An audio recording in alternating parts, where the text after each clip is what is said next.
Hello there, my name is Sarah Jenkins. Welcome to another poetry deep dive today. I love Denis Martindale. He has written over 3,700 poems for the Poem Hunter website. Denis Martindale has written a brand new breakfast poem. This poem is about the little boy who uses his own version of the English language, grammar, and spelling to describe how he loves pot noodles.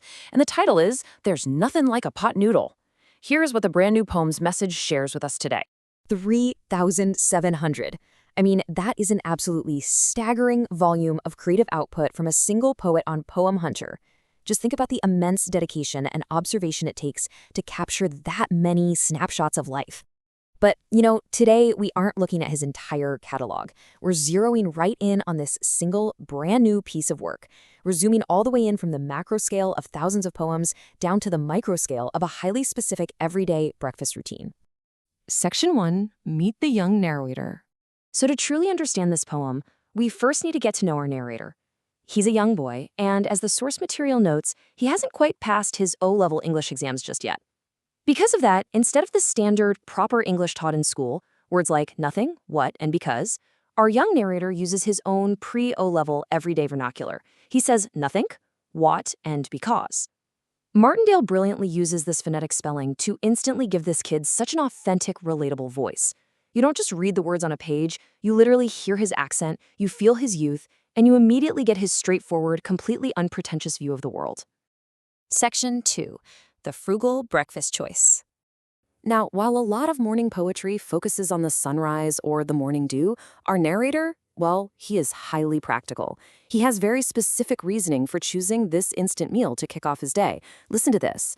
There's nothing like a pot noodle to start a brand new day. For skinflints, water frugal, or kids like me, okay. I just absolutely love the playful honesty there. The boy proudly identifies himself and his fellow instant noodle enthusiasts as skinflints. He knows exactly what he's doing. As the poem continues, he explains that he specifically buys the spicy flavors in 4-packs because they go on the cheap. They aren't as pricey, which means he's smart enough to always have backups ready to roll. He is a literal budget-conscious breakfast strategist. Section 3. Customizing the spice level. You see, preparing a pot noodle isn't just a simple matter of adding hot water for this kid. Oh no, it is a highly specific, surprisingly meticulous culinary ritual. If the taste of the spice packet is just a bit too strong, he doesn't complain. Instead, he executes a perfectly planned routine.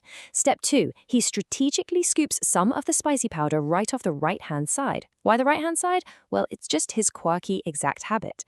And step 3 is definitely my favorite. Ignore the scoffers. He openly acknowledges that some people might scoff at this highly specific tip, but he applies it anyway. He is entirely the master of his own breakfast domain. Section 4, The Wholemeal Bread Dunk. Once that spice level is perfectly calibrated, it becomes an exercise in mathematical exactness to maximize his morning fix. A single pot of noodles isn't quite going to cut it on its own, so he supplements his tasty dish. He takes exactly 2 slices of wholemeal bread. He doesn't just rip them apart haphazardly, he divides them into exactly 6 small pieces. That size is incredibly intentional. He cuts them small for one specific reason, so he can dunk the bread perfectly right into the top of the pot. And dunk each piece as if to scoop the hot liquid above, because to me, it's just like soup, a taste what I can love. He treats this inexpensive pot of noodles with the absolute reverence of a hearty, warming soup. He just slurps away merrily. And the poem even notes his backup plan. If he happens to run out of his perfectly portioned bread pieces, he isn't going to stop. No way. He'll simply use a spoon to scoop and scoop again. Absolutely nothing interrupts the flow of this feast. Section 5. Time for noodles. Of course, scooping the liquid only lasts for a minute or two. Soon enough, the liquid is gone and we reach the much-anticipated climax of the meal. The energy of the poem shifts dramatically here. There is no more gentle dipping or delicate scooping. He begins to chomp and chew in earnest. He is attacking noodles short, noodles thin, and noodles galore. The pacing of the poem quickens to mirror exactly how fast this kid is devouring his breakfast once he finally digs in. Section 6. The bittersweet empty pot. But as we all know, eating that quickly means the joy simply cannot last forever. Let's slow our pace down a bit to address the sudden, slightly tragic end to his little morning feast. Time passes, so I've chewed a lot. It's then I feel bereft, because there's nothing in the pot, all gone, and nothing left. The feast comes to an abrupt halt. He has chewed a lot, time has passed, and suddenly, he's just staring down into an empty plastic cup. Notice that brilliant word the narrator uses right there. Bereft. For a young boy who hasn't even passed his English O-levels yet, it is quite a powerful word.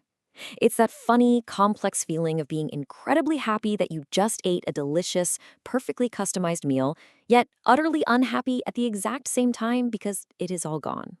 It connects a simple, cheap pot noodle breakfast to a totally universal human experience of bittersweet endings. It really makes you wonder, doesn't it?